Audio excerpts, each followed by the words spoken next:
Hello students, welcome to my YouTube channel. आज हम class +1 physics का chapter second units and measurement start करेंगे। ये चैप्टर जो है वो हमारी क्लास +1 फिजिक्स का सबसे इम्पोर्टेंट और सबसे बेसिक चैप्टर है। तो चलिए स्टार्ट करते हैं। चैप्टर है हमारे पास यूनिट एंड मेजरमेंट। हमारी जो नेचर है, नेचर बहुत ही ज़्यादा जो है वो कॉम्प्लिकेटेड है। हमारी नेचर में बहुत सारे फिनोमिना जो है वो कॉन्टीन्यूसली चलते रहते हैं और हमारे साइंटिस्ट उन फिनोमिनास के पीछे के कारणों को धीरे धीरे समझने की कोशिश करते हैं और उनके साथ रिलेटेड कुछ ना कुछ लॉज बना के हमारे सामने रखते हैं और हम उन लॉज को जो है वो आगे फॉलो करते हैं। और साइंटिस्टों को ये लॉज बनाने के लिए कुछ टर्म्स, कुछ एलिमेंट्स की ज़रूरत होती है और उन टर्म्स और उन एलिमेंट्स को हम फिज़िकल क्वांटिटीज़ बोलते हैं। यानी कि फिज़िकल वर्ड की एक्सप्लेनेशन के लिए हमें कुछ एलिमेंट्स की ज़रूरत है और उन एलिमेंट्स को हम फिज़िकल क्वांटिटीज़ बोलेंगे। तो सबसे पहले हमारे पास यही डेफिनेशन आएगी physical quantities. What are the physical quantities? तो फिजिकल क्वांटिटीज क्या है? फिजिकल क्वांटिटीज जो है वो हमारे पास ऐसी क्वांटिटीज है, ऐसे एलिमेंट्स है फिजिकल वर्ल्ड के जिनको हम मेजर कर सकें किसी इंस्ट्रूमेंट की मदद से और वो आगे हमारी लॉज को डिस्क्राइब करने में हमारी मदद करे। फिजिकल क्वांटिटीज ऐसी क्वांटिटीज है which can be measured by an instrument and these quantities can help us to describe the laws of the physical world। एक इसकी और डेफिनेशन हम ये भी दे सकते हैं कि फिजिकल क्वांटिटीज ऐसी क्वांटिटीज है which can be measured directly और indirectly are known as the physical quantities. Physical world की ऐसे एलिमेंट्स, ऐसी क्वांटिटी जिनको हम डायरेक्टली या इनडायरेक्टली किसी ना किसी तरीके से मेजर कर पाएँ उनको हम फिजिकल क्वांटिटीज बोलते हैं। जैसे कि हमारा मास हो गया, हम मास को जो है वेइंग मशीन की मदद से जो है वो मेजर कर सकते हैं। हमारी लेंथ हो गई, लेंथ को हम जो है वो स्केल की मदद से जो है वो मेजर कर सकते हैं। हमारा टाइम हो गया, टाइम को हम जो है वो टाइम की मदद हम जो है वो उसको अपनी क्लॉक की मदद से जो है वो मेजर कर सकते हैं। तो ऐसी क्वांटिटीज़ जिनको हम डायरेक्टली या इनडायरेक्टली किसी ना किसी इंस्ट्रूमेंट की मदद से मेजर कर पाएँ उनको हम फिजिकल क्वांटिटीज़ बोलते हैं। आगे उसके बाद फिजिकल क्वांटिटीज़ अब आपको समझ में आएगी कि क्या होती है। आगे फिजिकल क्वांटिटी को लिखते कैसे हैं, फिजिकल क्वांटिटीज़ को रिप्रेजेंट कैसे करते हैं। तो physical quantities requires two thing. किसी भी फिजिकल क्वांटिटी को रिप्रेजेंट करने के लिए, किसी भी फिजिकल क्वांटिटी को लिखने के लिए हमें दो चीज़ों की ज़रूरत होती है। पहली तो unit of the physical quantity, उस फिजिकल क्वांटिटी के यूनिट, और सेकंड एक न्यूमेरिकल वैल्यू। जैसे कोई एक फिजिकल क्वांटिटी है x, मैं उसको कैसे लिखूंगा? फिजिकल क्वांटिटी x जो है वो दो चीज़ों से मिलकर बनेगी। एक तो उसकी न्यूमेरिकल वैल्यू जो कि हम n से रिप्रेजेंट करते हैं और उसको मल्टीप्लाई करेंगे हम u के साथ जो कि उसकी यूनिट को रिप्रेजेंट करेगा। तो कोई भी फिजिकल क्वांटिटी दो चीज़ों से मिलकर बनी होती है, एक तो उसकी न्यूमेरिकल वैल्यू और एक उसकी यूनिट। उसके बाद जितनी यूनिट छोटी होती है, जितनी यूनिट छोटी होगी उतना हमारा न्यूमेरिकल वैल्यू जो है वो बड़ी होती चली जाएगी। फॉर एग्जांपल 1 मीटर को अगर हम छोटे यूनिट में कन्वर्ट करें, मीटर को अगर हम सेंटीमीटर में कन्वर्ट करें तो 1 को हमें रिप्लेस करना पड़ेगा 100 के साथ। तो अब यहाँ से मीटर हमारी यूनिट छोटी होगी तो हमारी न्यूमेरिकल वैल्यू जो है वो बड़ी हो जाती है। तो यूनिट जितनी छोटी होती है उतनी ही न्यूमेरिकल वैल्यू जो है वो बड़ी होती है। न्यूमेरिकल वैल्यू होती क्या? न्यूमेरिकल वैल्यू उसका मैग्नीट्यूड होता है। जैसे फॉर एग्जांपल अगर मैं कहूँ कि मेरे पास एक छोटा सा स्टोन है और एक बड़ा सारा स्टोन है, अगर मैं बोलूँ कि जो बड़े वाले स्टोन का मास है वो इक्वल टू है n times of mass of small stone, तो यहाँ पे जो हमारा मास ऑफ स्मॉल स्टोन हो जाएगा वो हमारा जो है वो यूनिट हो जाएगी।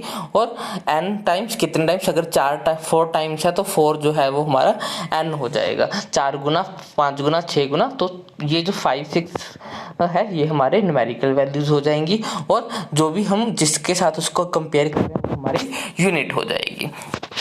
तो किसी भी फिजिकल क्वांटिटी को रिप्रेजेंट करने के लिए हमें दो चीज़ों की जरूरत होती है, एक उसका न्यूमेरिकल वैल्यू और सेकंड उसकी यूनिट। आगे हमारे पास है टाइप ऑफ यूनिट्स। हमारे पास total 3 types of fundamental units होती हैं, 3 टाइप्स ऑफ यूनिट्स होती है हमारे पास। एक तो है हमारे पास फंडामेंटल यूनिट, एक है हमारे पास डिराइव्ड यूनिट्स और एक होती है हमारे पास सप्लीमेंट्री यूनिट्स। फंडामेंटल यूनिट्स कौन सी है? फंडामेंटल यूनिट्स ऐसी यूनिट्स होती है जो कि इंडिपेंडेंट होती है ईच अदर से, किसी दूसरी यूनिट पे वो डिपेंड नहीं करती। ऐसी क्वांटिटी तो किसी दूसरी क्वांटिटी पे डिपेंड ना करे, उनको हम फंडामेंटल क्वांटिटीज या फिर फंडामेंटल यूनिट्स बोलते हैं। ये अपने आप में पूरी तरह से कंप्लीट होती हैं। The physical quantities which are independent of each other and are complete in their own, वो अपने आप में ही पूरी तरह से जो है वो कंप्लीट होती है। जैसे मास किसी दूसरी चीज पे डिपेंड नहीं करता। ये नहीं बोलेंगे कि मास जो है वो लेंथ पे डिपेंड करेगा या फिर लेंथ जो है वो मास पे डिपेंड करेगी। तो ये दोनों जो है वो अपने आप में पूरी तरह से कंप्लीट है, ये इंडिपेंडेंट है एक दूसरी से। तो ऐसी फिजिकल क्वांटिटीज जो किसी दूसरी फिजिकल क्वांटिटी पे डिपेंड ना करे, उनको हम फंडामेंटल यूनिट्स बोलते हैं या फिर फंडामेंटल क्वांटिटीज बोलते हैं। हमारे पास टोटल 7 फंडामेंटल क्वांटिटीज हैं। हमारे पास टोटल 7 फंडामेंटल क्वांटिटीज हैं।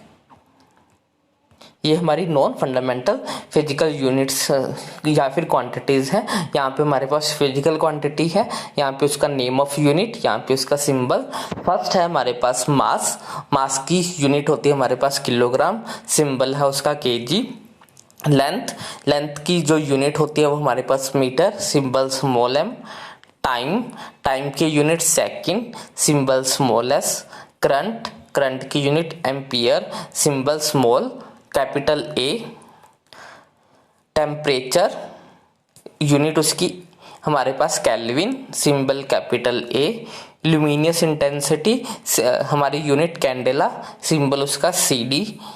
7th फिजिकल यूनिट है हमारे पास क्वांटिटी ऑफ मैटर या फिर अमाउंट ऑफ मैटर, ये होती है हमारी मोल, MOLE। और इसकी जो हमारे पास सिंबल होता है वो MOL। तो ये थी हमारी 7 फंडामेंटल यूनिट्स। ये फंडामेंटल यूनिट्स इसको इसलिए बोलते हैं क्योंकि किसी पे डिपेंड नहीं करती, ये अपने आप में पूरी तरह से कंप्लीट होती हैं। तो इन 7 यूनिट्स को छोड़ के बाकी जितनी भी हमारे पास यूनिट्स है वो सारी की सारी डिराइव्ड यूनिट होती हैं। आगे सेकेंड टाइप है हमारे पास डिराइव्ड यूनिट। डिराइव्ड यूनिट्स जो है these are depend on the fundamental physical units या फिर फंडामेंटल फिजिकल क्वांटिटीज। तो डिराइव्ड यूनिट या फिर डिराइव्ड फिजिकल क्वांटिटीज जो है वो हमारी डिपेंड करती हैं फिजिकल फंडामेंटल क्वांटिटीज के ऊपर, और इनको जो है वो फंडामेंटल क्वांटिटीज की मदद से ही जो है वो ड्राइव किया जाता है। जैसे कि फॉर एग्जांपल एरिया जो है वो मीटर स्क्वायर है, यानी कि ये हमारी लेंथ पे डिपेंड करती है। वॉल्यूम मीटर क्यूब, ये भी जो है वो हमारी लेंथ पे डिपेंड करती है। डेंसिटी किलोग्राम, मास किलोग्राम पर मीटर क्यूब, ये भी जो है वो हमारी मास और लेंथ पे डिपेंड करती हैं, इन दोनों से डिराइव हुई हैं। तो ये होगी हमारी डिराइव्ड यूनिट। उसके बाद हमारी थर्ड टाइप ऑफ यूनिट्स होती है सप्लीमेंट्री यूनिट्स या फिर सप्लीमेंट्री क्वांटिटीज। इसमें हमारे पास 2 तरह की क्वांटिटीज आती हैं, 2 तरह की यूनिट्स आती हैं। फर्स्ट है हमारे पास प्लेन एंगल या फिर इसको सिंपल हम एंगल भी बोलते हैं। जो एंगल आप अब तक ड्रॉ करते आ रहे हो 2 लाइनों के बीच के एंगल को हम थीटा बोलते हैं। और ये थीटा जो है वो हमारा कैसे निकालते हैं हम, थीटा जो है वो इक्वल टू होता है आर्क अपॉन आर। ये वाली चीज हमारी आर्क है और ये हमारी रेडियस हो जाएगा। और इसकी यूनिट जो है वो हमारी रेडियन होती है, RAIDAN रेडियन। और हमारा 360 डिग्री जो है वो 360 इज इक्वल टू हमारे पास होता है 2 पाई रेडियन के बराबर होता है हमारा। तो ये हो गई हमारी एक सप्लीमेंट्री यूनिट। सेकंड हमारी होती है सॉलिड एंगल। सॉलिड एंगल जो है वो एक 3 डायमेंशनल रिप्रेजेंटेशन है एंगल की, और प्लेन एंगल जो है वो हमारा 2 डायमेंशनल होता है। मान लीजिए कि हमारे पास एक कोन है, कोन का जो यहाँ पे एंगल बनेगा ये हमारा जो है वो सॉलिड एंगल होगा। और ये सॉलिड एंगल जो है वो equal to the area of base, यानी कि इसका एरिया डिवाइडेड बाय आर का स्क्वायर, इसके रेडियस के स्क्वायर के बराबर होता है। और इसकी यूनिट जो है हमारे पास 3 रेडियन होती है और सिंबल इसका SR होता है। तो ये थे हमारे 3 types of units, fundamental unit, derived unit and supplementary units. आगे है हमारे पास कैरेक्टरिस्टिक्स ऑफ यूनिट की जो है वो क्या क्या कैरेक्टरिस्टिक्स होनी चाहिए। तो फर्स्ट तो यही है कि it should be well defined, जो हमारी यूनिट्स होनी चाहिए वो वेल डिफाइंड होनी चाहिए। वेल डिफाइंड का मतलब कि वो पर्सन टू पर्सन वेरी नहीं होनी चाहिए, हर पर्सन के लिए जो हमारी यूनिट्स हैं वो सेम रहनी चाहिए, उनकी क्वांटिटी उनका मैटर जो है वो सेम रहना चाहिए, पर्सन टू पर्सन वेरी नहीं होना चाहिए। तो ऐसी चीज़ों को हम वेल डिफाइंड बोलते हैं। तो हमारी यूनिट जो है वो वेल डिफाइंड होनी चाहिए। It should be easily accessible, हमारी यूनिट जो है वो इजीली असेसिबल होनी चाहिए, नॉर्मल लोग भी इसको आसानी से असेस कर पाएँ, इसको आसानी से मेजर कर पाएँ। It should be widely accepted होना चाहिए, यूनिवर्सल जो है वो इसको एक्सेप्टेंस मिली होनी चाहिए। It does not change with the time place and physical condition, ये जो है वो टाइम प्लेस या physical condition like temperature pressure वगैरह के साथ जो है वो चेंज नहीं होनी चाहिए। आगे है हमारे पास सिस्टम ऑफ यूनिट्स। हमारे पास टोटल 4 तरह के सिस्टम ऑफ यूनिट्स होते हैं। फर्स्ट है हमारा सीजीएस सिस्टम।